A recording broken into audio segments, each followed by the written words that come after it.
हे दोस्तों, 1920 से US stock speed लेने लगी थी। यूएस के कंपनियां अच्छा ग्रोथ कर रही थी। स्टार्टिंग में कंपनियों को अच्छा ग्रोथ के कारण स्टॉक के प्राइस बढ़ रही थी।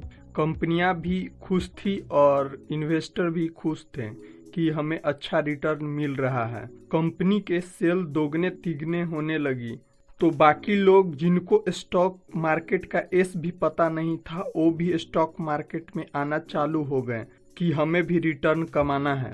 फिर और भी कंपनियां का ग्रोथ चालू हो गई।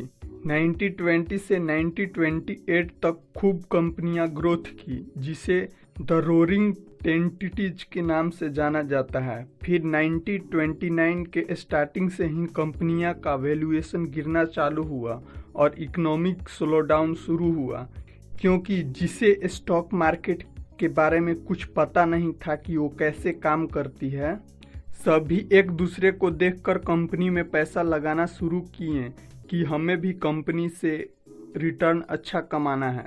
इससे कंपनियां का शेयर प्राइस ओवर वैल्यूड हो गई और कंपनी का वैल्यूएशन कम हो गया।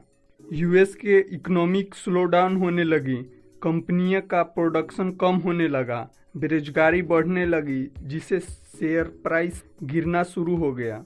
आप अनुमान लगा सकते हैं कि जिस यूएस स्टील का शेयर प्राइस $250 में मिल रहा था वो अब $25 में मिल रहा था। 24 अक्टूबर 1929 से बबल बस्ट होना शुरू हुआ, यानी शेयर प्राइस ड्रास्टिकली डाउन हुआ 29 अक्टूबर 1928 तक। इस 29 अक्टूबर को ब्लैक थर्सडे के नाम से भी जाना जाता है। इस स्टोरी के आगे कंटिन्यू करेंगे। सिमिलर सिचुएशन आज भी बना हुआ है रसिया और यूक्रेन को लेकर कि कब वार और बड़ा न हो जाए।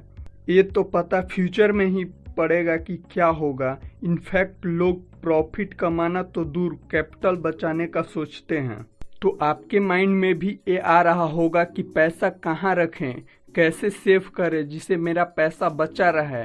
इस वीडियो में आपको बताऊंगा कि सेफेस्ट ऑप्शन क्या है।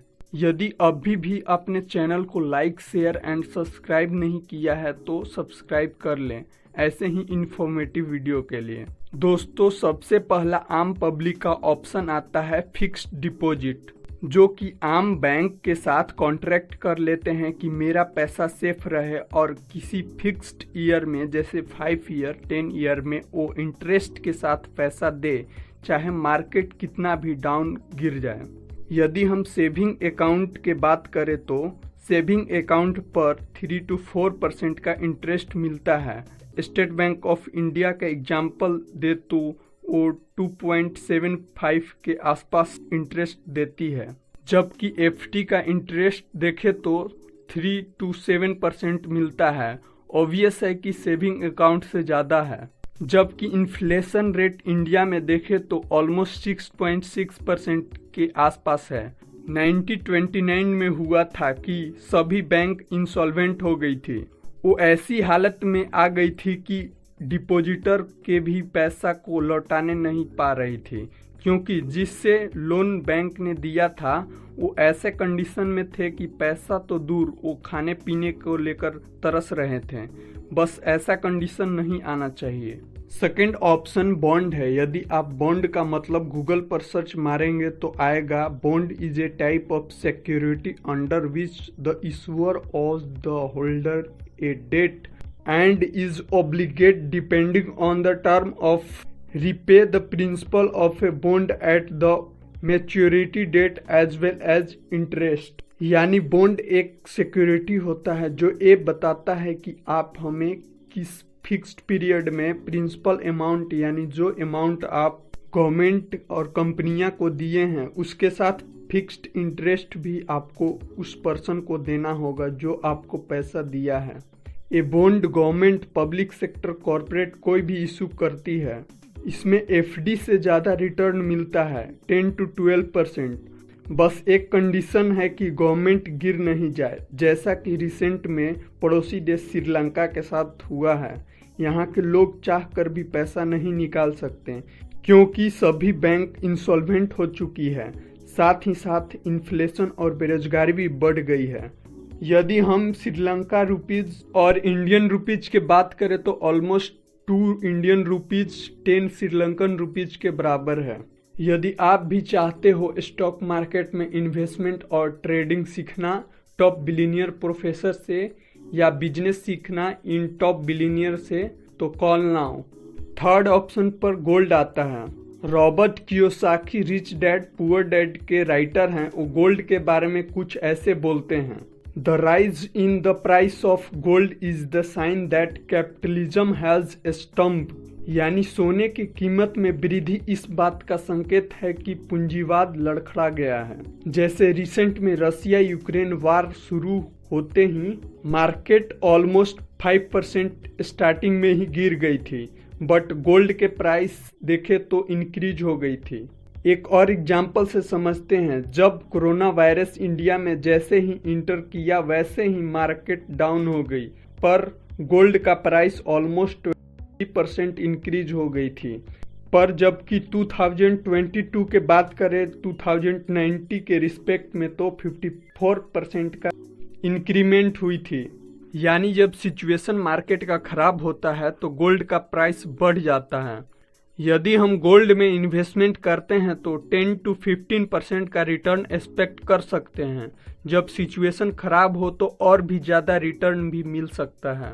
4 ऑप्शन स्टॉक, जैसे हर शाम के बाद सुबह होती है उसी प्रकार जब भी स्टॉक के प्राइस गिरती है या मार्केट डाउन होती है तो लोग पैनिक होकर बिना सोचे समझे स्टॉक को सेल करना चालू कर देते हैं, जबकि ऐसा नहीं करना चाहिए क्योंकि आप लॉन्ग टाइम में देखें तो निफ्टी और सेंसेक्स का ग्राफ इंक्रीज ही हुआ है। कुछ एक्सेप्शन को छोड़कर, जैसे 2020 में कोरोना वायरस आया तो स्टॉक डिप गिरा, पर बहुत जल्द स्टॉक मार्केट रिकवर भी किया। इन्वेस्टिंग करने से पहले उस कंपनी को प्रॉपर स्टडी कर ले तभी इन्वेस्टिंग करें। अब स्टोरी को कंटिन्यू करते हैं। जब 1929 में स्टॉक गिर गया और बैंक का कंडीशन भी खराब हो गया, लोग बैंक में पैसा नहीं रख रहे थे, तब नई सरकार आते ही FDI federal depository insurance corporation का गठन किया गया, जो कि आम आदमी को गारंटी देती है कि आप बैंक में पैसा रख सकते हैं। यदि बैंक डूबती है तो सरकार पैसा देगी। उसी तरह SEC सिक्योरिटी एक्सचेंज कमीशन को बनाया गया, जिसका मतलब था मार्केट को रेगुलेट करना और फ्रॉड को रोकना, जिसके बाद कंपनियां और इकोनॉमी दोनों देश का अच्छा हो। 1933 से 1936 तक स्टॉक फिर से ग्रो किया और 1936 टू 1937 तक फिर से मार्केट डाउन हुआ।